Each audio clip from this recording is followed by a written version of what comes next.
सुप्रभात बच्चों, हिंदी कक्षा में आप सबका फिर से हार्दिक स्वागत है।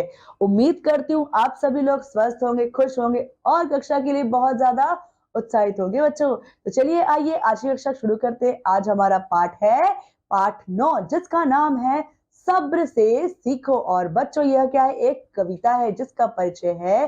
प्रस्तुत कविता में कवि बता रहा है कि हमारे आसपास की वस्तुएं हमें बहुत कुछ सिखाती हैं, इसीलिए हमें सीखने के लिए हमेशा तत्पर रहना चाहिए, तैयार रहना चाहिए। तो आइए कविता शुरू करते हैं बच्चों।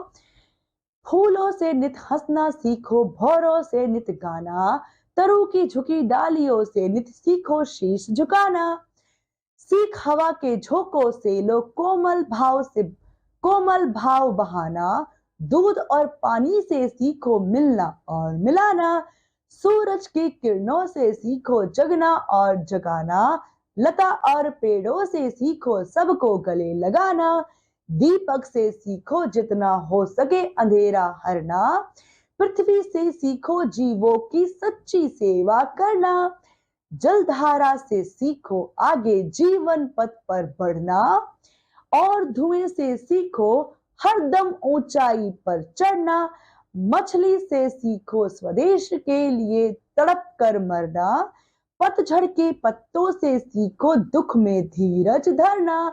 और बच्चों इस कविता के कवि हैं श्रीनाथ सिंह। क्या सुंदर कविता है बच्चों। यह है सीखने के ऊपर, मतलब हमें सब चीजों से केवल और केवल सकारात्मक सीख लेनी चाहिए। तो मतलब बच्चों इसमें कहा गया है कि जो फूल है हमें उन फूलों से सीखना चाहिए कि हंसो, और भौरों से गाना सीखना चाहिए। जो तरु की जो पेड़ की झुकी हुई टहनियां उनसे हमें लोगों का आदर में शीश झुकाना सीखना चाहिए। और जो हवा के झोंके हैं, झोंके से हमें कोमलता का भाव सीखना चाहिए। दूध और पानी से सब किसी के साथ मिलजुल कर रहना हमें सीखना चाहिए। सूरज की किरणों से हमें जागना और जगाना सीखना चाहिए। लता और पेड़ों से हमें सबको गले लगाना सीखना चाहिए बच्चों। दीपक से सीखना चाहिए कि जितना हो सके सारा अंधेरा हर लो। और बच्चों पृथ्वी से क्या सीखना चाहिए, जिस प्रकार पृथ्वी सबको निस्वार्थ होकर सबकी मदद करती है, उसी तरीके से बच्चों हमें भी सबकी सेवा करनी चाहिए। जलधारा से सीखो आगे जीवन पथ पर बढ़ना, मतलब जो जलधारा जैसे हमेशा आगे की तरफ बढ़ती है, उसी तरीके से हमें भी जीवन में हमेशा सदैव आगे की ओर बढ़ना चाहिए।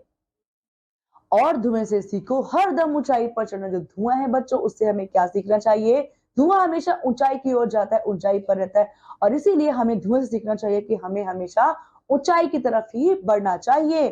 और उसके बाद मछली से क्या सीखना चाहिए बच्चों, अपने स्वदेश यानी कि अपने देश के लिए, राष्ट्र के लिए तड़प तड़प कर मर जाना, मतलब अपने देश के लिए अपने प्राण न्यौछावर कर देना हमें मछली से सीखना चाहिए। और पतझड़ से सीखना चाहिए हमें धैर्य रखना, धीरज रखना, क्योंकि बच्चों जब पतझड़ का मौसम होता है, पत्ते नीचे गिर जाते हैं, तब वह धीरज के साथ खड़े रहते हैं, धीरज के साथ जमीन पर अपने नए पत्तों नए जीवन के बारे में सोचते हैं।